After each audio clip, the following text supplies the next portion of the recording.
Hello, every pony. I apologize. It's been so long. I usually bring updates very much more frequent, but well, as some of you might have read in my channel or on my film fiction page in the author's notes of my newest chapter, I switched from Windows 7 to Debian Wheezy, which basically means I had to install my graphic drivers and everything else for my laptop via the console, the terminal. And I'm not too accustomed to that, so it took me a while to get everything running. But now I'm up and kicking again, and we'll continue my readings. Okay, enjoy. This will be chapter 9 of Children of the Night. Children of the Night, chapter 9. Bloody Moon. Luna woke up due to a sharp pain in her left wing and neck. When she opened her eyes, she was in a square, brightly lit room. The walls were grey, and she knew where she was in an instant. How had Chrysalis found this place? 1,000 years ago, when she had let her jealousy get the better of her, she had built it herself to keep Celestia imprisoned. The room was in the deepest parts of the old crystal mines beneath Canterlot Castle.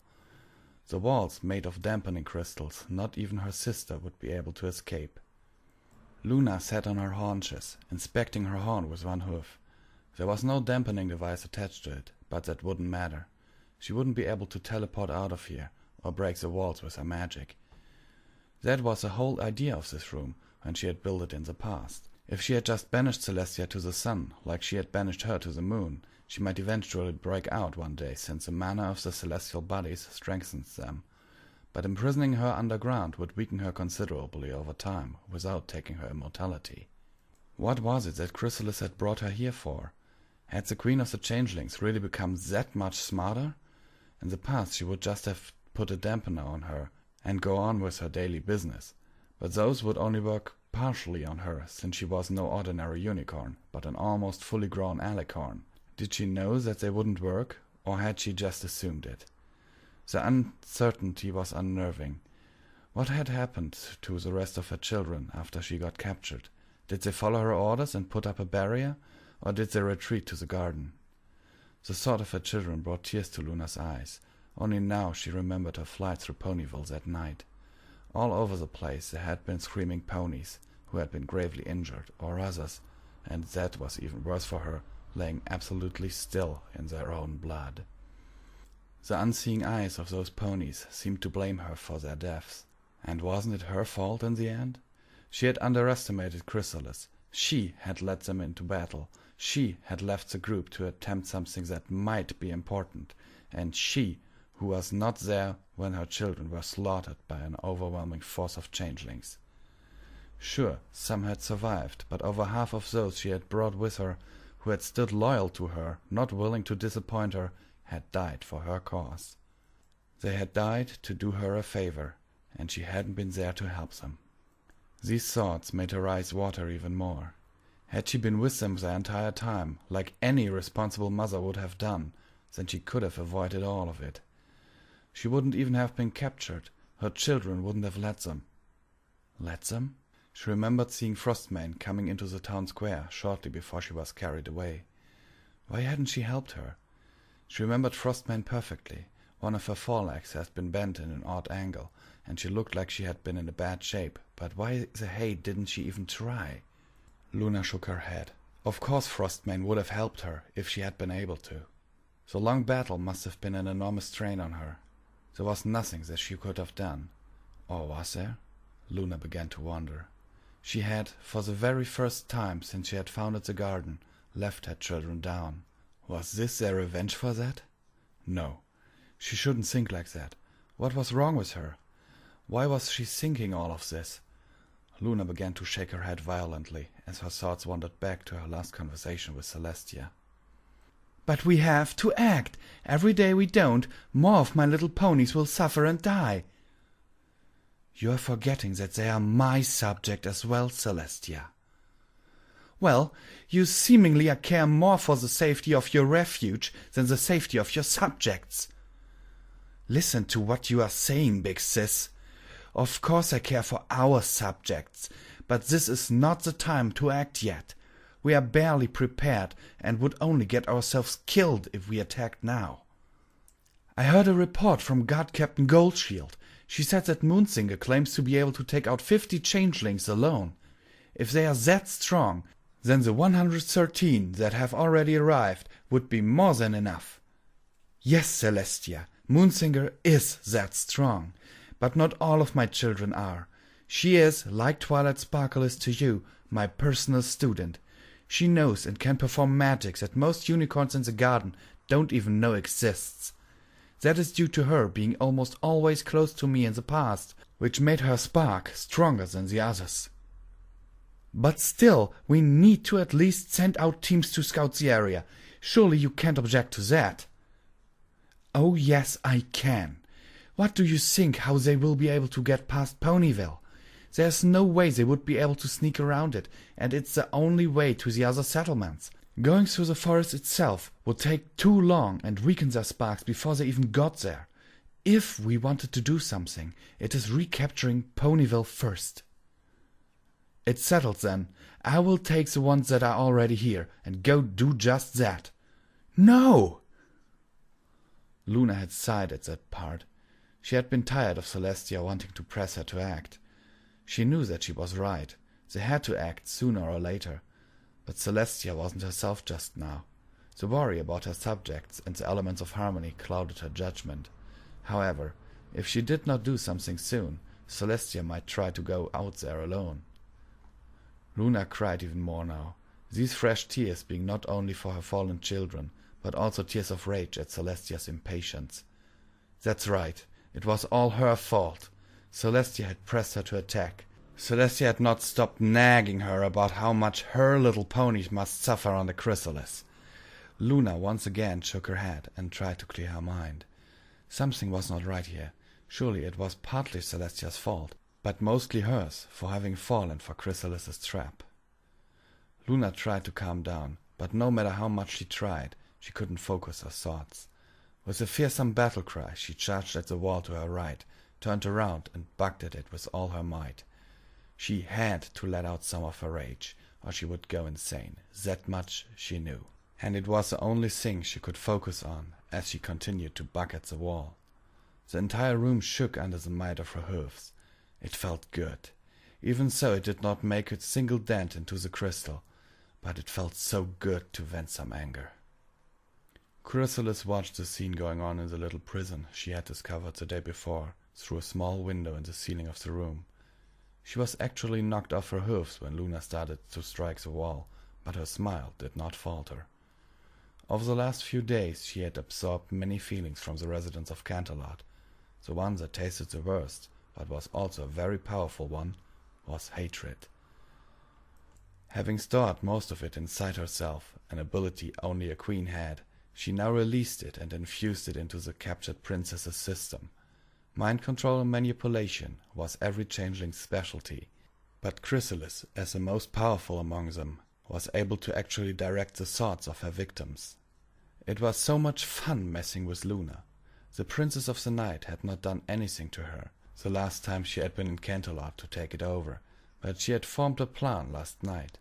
When her changelings had come in, reporting that Ponyville had fallen, but the trap she had set had worked, she was delighted at first. This joy, however, receded as they presented not Celestia to her, but Luna. What was she to do with the rebellious little alicorn, who had been converted to the side of good by the elements of harmony? But then it had come to her. Yes! Luna was once fighting her own sister out of jealousy and rage. If she could bring Luna to transform into Nightmare Moon, she could win a powerful ally. And even if the creature was unwilling to help her, she could always have her publicly executed.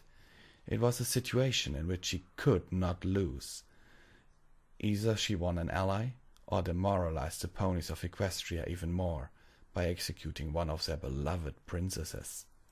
Twilight Sparkle, Pinkie Pie, Rarity, Applejack, Rainbow Dash, and Fluttershy all looked up as the entire dungeon shook violently. They did not know what was happening, but they didn't like the feeling of it. All of them felt as if an enormous amount of rage was directed their way. The last time they had felt like this, it had been in the presence of Nightmare Moon. Luna panted hard, but finally she was able to think straight again. That last bug had no effect on the wall either, but since this room was built underground, had caused a small earthquake. That alone felt good. She tried to think about a way to escape the prison she herself had built, but another surge of rage hit her, and her thoughts once again became clouded. This time Luna did not bug the wall, however. She had lost control completely. She had let her guard down, only for a moment. Luna began to slam the side of her head against the wall. Even when her skin broke, and the wall was soon smeared with her own blood, she did not stop. Only when she had used all of her remaining strength, and hit the wall so hard that the room around her shook once again, was darkness finally enveloping her. Chrysalis snorted. That stupid alicorn had actually knocked herself out. Sure, she could try to put some more rage into her, but that would only be a waste of gathered emotions. While sleeping, her manipulation was way less effective, even more so if her target was unconscious. Had Luna noticed something? Had she knocked herself out because she knew what Chrysalis was planning? If that was the case, her logic told her it would be best to dispose of her as quickly as possible. But another part of her didn't want to give up. She had only ever heard of Nightmare Moon and her strength. Even if she was unable to bring her to her side, she still wanted to see it. She wanted to see what kind of creature would be born from a corrupted alicorn. Big Mac, Geo Lee, and some others were helping to clean out the mess that was left behind after last night's battle. Their saviors were resting in Pony&Wolf General Hospital under the care of Nurse Redheart and others. They had been lucky to survive all this, he thought, as he threw another dead changeling onto a cart. All citizens of Pony&Wolf, once freed from the mind control, had started to assist them in the battle, but had Princess Luna not shown up when she did, it would have ended differently. Big Mac wiped a bead of sweat off his brow. Neither he or any of the others had slept that night. They had immediately started to help their savers after the battle was over. They called themselves Children of the Night, which Big Mac did not fully understand, but he didn't care either. They had saved his life, and he was indebted to them because of that. After they had knocked the executioner away from him, the other changelings who had held his ropes had let go and joined the fight. He had then grabbed the battle axe that had fallen to the ground and freed the others. His stomach still wasn't too well, since he had used that axe to slaughter several of the changelings, but he would be okay. That was more than he could say for some of those who had helped them. They had won the battle in the end, but were utterly demoralized. Princess Luna, who they called their dear mother, had been captured by the last few remaining changelings, and they took it very bad. The 8 unicorns that had survived the battle had, together with some of the unicorns from Pony&Wolf, cast a barrier to keep the changelings out from now on. They had then left Pony&Wolf in the direction of the Everfree Forest. Most of the Pegasus and Earth ponies of their group had stayed here, since they were in no condition to travel. Mayor Mare had a long discussion with one of the unicorns by the name of Frostmane. She had promised that she would see to the matter of forces being sent to Pony&Wolf, but that she and her unicorn brethren had to return to a place called the Garden. They also had said something about some kind of spark that they needed to replenish, and that their comrades would have to return there as well, as soon as they were able to move.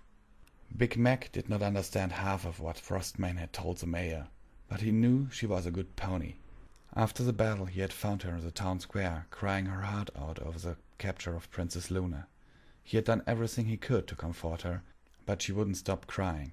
In the end, he had gone over to Golden Oak's library with her and put her into Twilight's bed on the upper floor after giving her a full mug of strong apple cider from Twilight's kitchen. He had always wondered why the clever unicorn had wanted that strong stuff, but now it came in handy. Only seconds after he had put her down onto the bed, Frostmane had fallen asleep. He had then gone out to get Nurse Redheart to see to her leg. The cleanup of town had started soon after. There were just so many bodies, not only changelings, but also many, many ponies. The children of the night had insisted that their dead were to be lined up in the town hall. Later, when reinforcements came, another group would get them and bring them home, so they could be buried in the homeland soil. Big Mac understood that much. They had come to their aid by request from Princess Luna, even though they would have no reason to do so. Their garden seemed to be a safe place where the changelings would never be able to bother them, and still they had left that safety to help them. Now they had died in a foreign land, and it was only natural that their comrades wanted them to be buried in their homeland. A tear rolled down Big Macintosh's cheeks. He would never be able to repay a debt like that. They had made the ultimate sacrifice for Ponyville's safety, and he was grateful. Earlier, when he had met up with Mr. Cake, the Earth Pony had said something that had caused Big Mac to give him a smack over the head with his hoof. I mean, I'm grateful and all, but don't you think they are kind of stupid to have left safety? Big Mac had not answered right away. Well, not with words, however. After he had knocked him to the ground, he had shouted at him for a full 10 minutes before Cheerilee was able to get him away from the shocked baker. You gotta stay calm, Big Mac. I'm sure he didn't mean it. He better apologize to them. I wouldn't be alive if it hadn't been for them. I know, neither would I, but shouting won't help resolve the current situation. Look, I know you're angry and all, but you got to realize that we have to work together if we want to save them. Big Mac had then fallen silent once again. He knew of whom his friend was talking about. Applejack and the others. He owed Twilight and her friends a favor also. They had been there when they had almost lost their farm to the Flim and Flam brothers, and even helped them in the competition. He was not stupid. He knew that their help had pushed them to get hasty and ruin their cider in the end. Big Mac looked up into the sky where now the sun had risen once again. It had lost most of its glory, so the news of Princess Luna's capture must have reached Princess Celestia. As he looked up into the sky, he swore something to himself. No matter what it took, no matter what he would have to do, he would help the children of the night. If they were looking for volunteers, he would be the first one to join up. If it was food they needed, he would gladly give all that was stored at Sweet Apple Acres, if it meant that they gained an advantage. They had saved his life, his home, and many of his friends, and had, so far, not asked for anything in return. Yes, he would help them, because an apple never left a debt unpaid.